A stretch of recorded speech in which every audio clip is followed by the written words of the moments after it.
Today, I'm fixing rust on my Jeep.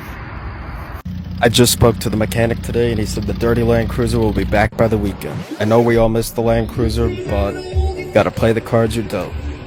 But for today, I decided to do a project that I've been putting off for a while. Before I start, I am hydrating and putting on some Floyd. The first thing I'll have to do is remove this entire plastic fender.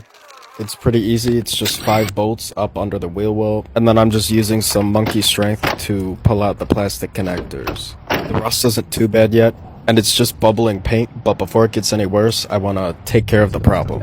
I plan to keep this car forever. Hopefully eventually I'll drop a V8 in it or something, so I gotta make sure she's not gonna be a Flintstone car. Franken truck is up for sale, and I've been talking with some people, and then I can begin at the next project. If you have any experience buying cars from an auction, please let me know in the comments. I need to figure out how to buy a car from out of state without breaking the bank. I'm always down for a road trip, but I also can't do that every single time. I'm using my toothbrush here to scrape off that rust and try to get any of those flakes, but luckily that metal is still pretty strong and the rust doesn't go all the way through, so I should be able to save it no problem. Here I'm using an 80 grit sandpaper just to try to get some of that rust off, and then I'm going to go in with this rust reformer, which chemically somehow converts the rust to clean metal. You put it on and then the stuff like turns yellow. It's kind of like putting hydrogen peroxide on a cut. Here's my impersonation of Da Vinci.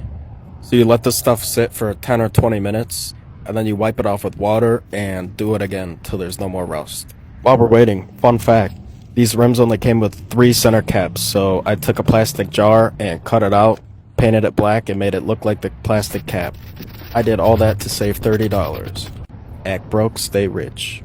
I've also been busy this week because I've been touring warehouses.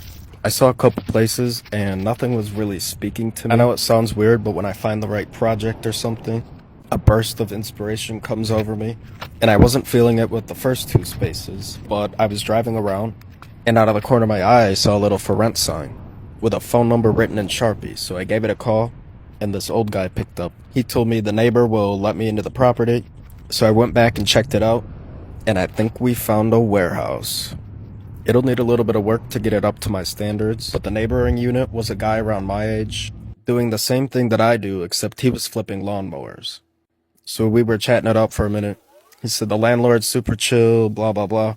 So I'm going back tomorrow to actually meet the landlord and hopefully finalize a deal there. My lease will start October 1st, but now with me paying rent, I'm going to have to step up production and start turning and burning these cars. I met with realtors for the other warehouses that I looked at, and I had the same feeling that you get when you're buying a car from a used car lot. They wanted me in a 3 to 5 year lease, and it was triple N, which means you're paying the property taxes. It was all a bit much for where I'm at right now, but perhaps in the future if I go for a bigger warehouse, that'll be fine.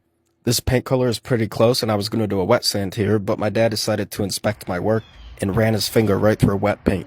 So I had to stop there, and now my daily driver is missing a fender. Lovely.